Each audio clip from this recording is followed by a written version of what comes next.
Lightwalker here, coming at you with a hike I just took this morning on the Tunxis Trail from Route 44 in New Hartford to Route 219 in Barkhamsted. Total distance was 6.5 miles, over 1,700 feet of elevation.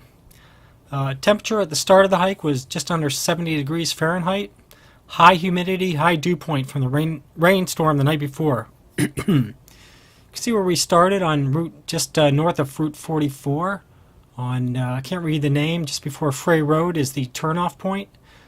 These are pictures I took walking down from the access road. I had to hitch a ride there. So these are just beautiful pictures of the lower reservoir, which I can't remember the name of, but it was just on the sign that you just saw, and you might see it again shortly. Nope, it's a control building from the reservoir. It's just a beautiful, beautiful place to be.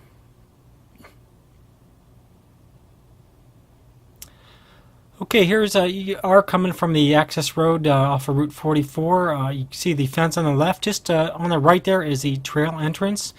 Further up, you can see there's parking for at least a half dozen, maybe a dozen cars. So it'd be a perfect spot for an AMC meetup. And you can see the trail entrance right on the right there, heading north.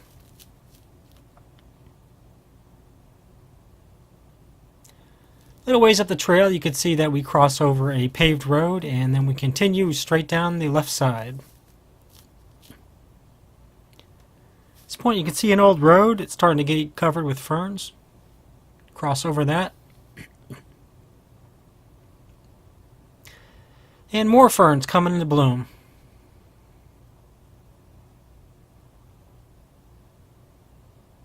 At this point, we're about a half mile into the hike. Pretty much been going uphill straight since we left the parking lot. We cross over some, looks like a electric poles, electric line clearing. Continue on the trail. At this point, the trail is really nice and gradual. Very mild climb, very enjoyable. Just like People's Forest covered in pine cone. About a mile in, you could find a natural spring, which I'm not sure if it's flowing in the summer, but it was flowing after last night's storm. And you can see we have actually been dropping a little bit in elevation since we peaked at about a half mile. We're 1 mile in. This is just something I'm going to report to the trail committee. It looks like a blowdown just past that point. This is a bone I saw on a rock right on the middle of the trail. I don't know if it was a bad omen, but had a great hike, so it wasn't a bad omen for me. Just thought it was really strange to see that. You can see the trail is still pretty flat after that.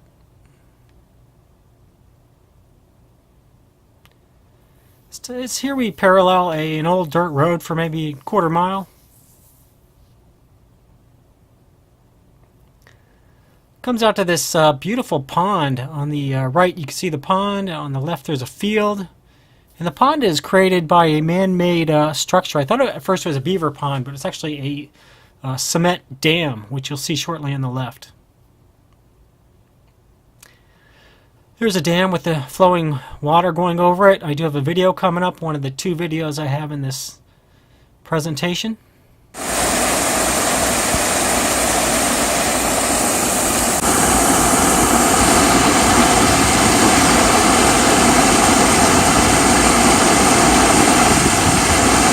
Point we're 1.6 miles in, and we've actually dropped in elevation quite a bit, getting close to Reservoir Road again. You can see at that same location there's a field to the right, and we take the entrance point on the right. You can just to the right of the screen there. Starts off really mild hike, beautiful, well-maintained trails, very soft, very gradual. Lots of white pines and hemlocks. These things must go 150, maybe the tallest is 200 feet tall. And we pass over a road here. Can't remember the distance. Probably about 2 miles. Oh, close, 2.2 miles in. Going just over an hour here.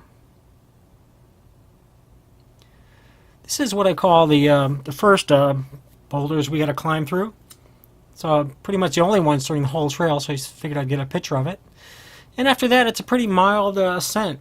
Lots of leaves on the trail, very soft, just like the hike I did earlier in the week at People's Forest. Beautiful. At this point we come out to the Ski Sundown parking lot.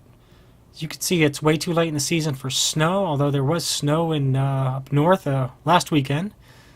And I used to ski at this place a lot in my youth, back in the 70s, early 80s. At this point we're 2.5 miles into the hike, averaging about 2.5 miles an hour. Not sure what kind of hemlock that is, but it was just beautiful, so I thought I'd get a picture of it. If you know what kind it is, please leave a comment below. And there's a beautiful little house on the left overlooking the ski area, and basically I guess they didn't want the trail going through their backyard, so we had to come down to the road and take this left just past the house to get back on the trail, probably out of respect for their privacy. Here's a nice little bridge somebody built. Wasn't necessary, but I appreciated that anyway. And here's two large boulders, I think left over by the last glacial period. About as tall as, about 5 feet tall each one. And here we get to the first overlook. It was pretty humid day, so I saw lots of overlooks earlier in the week, so I decided to pass this up.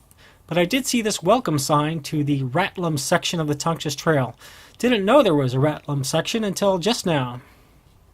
Guest book there as well. At this point we've gone 3.4 miles in, and we are on a top of a pinnacle here. Really steep climbing there. More steep climbing coming up. Only recommend this hike if you're in good physical condition. You don't have to be great, but good. And you take plenty of rests along the way. You could see the elevation that we've been going on and off throughout the climb. At this point we're at over 900 feet, starting at just 165. Here's a little wet area we had to cross. It's probably going to be dried up in a day or two. You can see it goes uphill some more, though. You could see it still going uphill. Next pinnacle's even higher. Uphill some more. Do not try this on a hot summer day unless you're in good shape. And uphill some more. Kind of gradual here. Here's some old rock outcroppings. I'm not sure what they were for, whether they were fireplaces or landmarkers. There's no signs of a rock wall there, so anyone have a clue what these were for? I'd appreciate you leaving a comment below.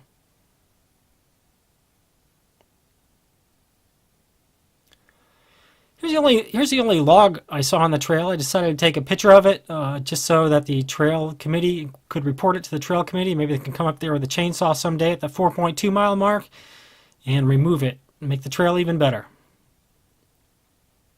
You can see here we're just south of the northern dam, Sellville Dam.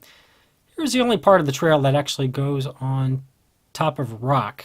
Thought I'd get a picture of it.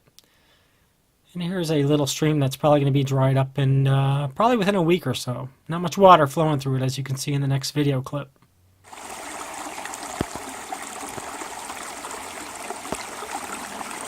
A lot of mosquitoes and bugs. Make sure you wear bug repellent if you're going through there, and a mosquito net. Mine came in handy.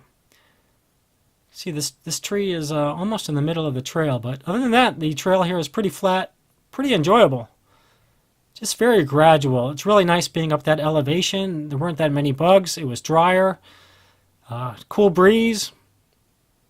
And as you can see, just beautifully maintained trails.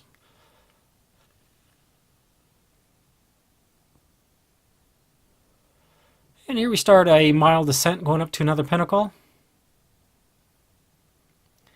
See more of the Connecticut State Flower. Here we're at about 5.1 miles into the hike. You can see that we're almost about as high up as we're going to get, just over 1,020 feet.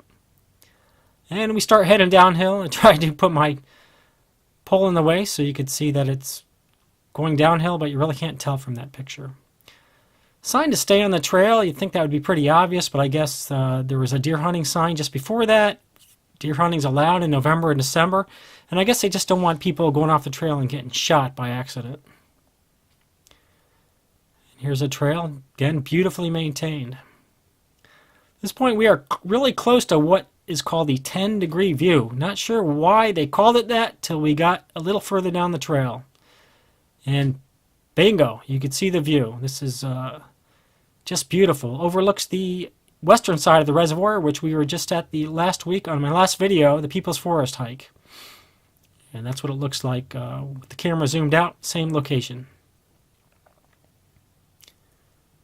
Then again, the trail just continues to be beautiful, walking on soft pine needles and leaves the whole way. At this point, we eventually get to Rattleham Road at the 5.6 mile mark. Cross over that. There's parking there in case you want to end the hike there. Might be a good place to go end the hike, especially for a senior group.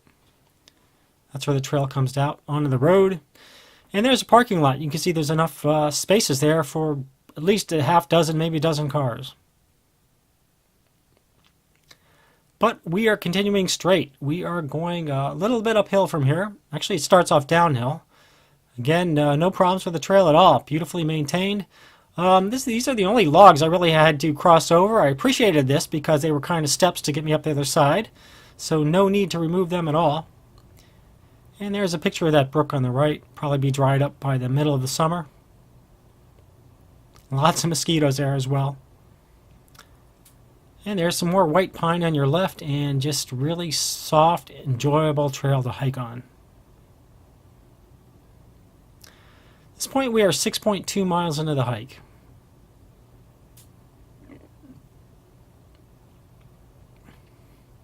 And believe it or not, we still have some more uphill climbs to make. At least 100 more feet uphill. Just thought I'd bring some pictures into view so you could see what it looks like. And coming down the other side, you can see our state flower. I'm getting old, so the name eludes me. I'm sure I'll remember it as soon as the video's over. And you can see just how we're going up some more.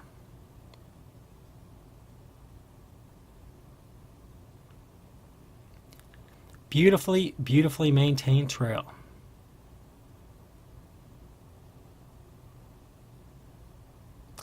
And there's some silver birch at the top of that pinnacle. 3 of them on the trail, one on the left, one on the right, and one at about 12:30. And coming down, it's a little muddy, a little rocky, but nothing too formidable. Just a beautiful day, beautiful hike. There's a pretty big rock, one of the biggest ones I saw on the trail all day. It's probably about 7-8 feet tall, probably left over from the glacial period. And at this point, you can see that we are going through some more of this mountain laurel. Haha, I remember the name. Going through some mountain laurel. Both sides of the trail. It's just beautiful. It's not in bloom yet, but it's all over that part of the trail. Glad I got some pictures of it. And you can see this is probably the last water feature that we have to step over. No problem. I suggest just go around to the right of it, keep your boots dry, and we finally get to the main road on route, I believe that's 260 something. You'll see in the caption later. 219, there we go. And at this point we have traveled 6.5 miles, over 1,700 feet of elevation, moving time of 2 hours and 43 minutes. Warmed up quite a bit, 14 degrees since we left, but the humidity dropped and so did the dew point. And here's the logistics in case you missed them at the beginning of the hike. Great hike, great day. Light Walker signing off. If you like this video, be sure to tell your friends, hit the subscribe button, and we'll catch you next time.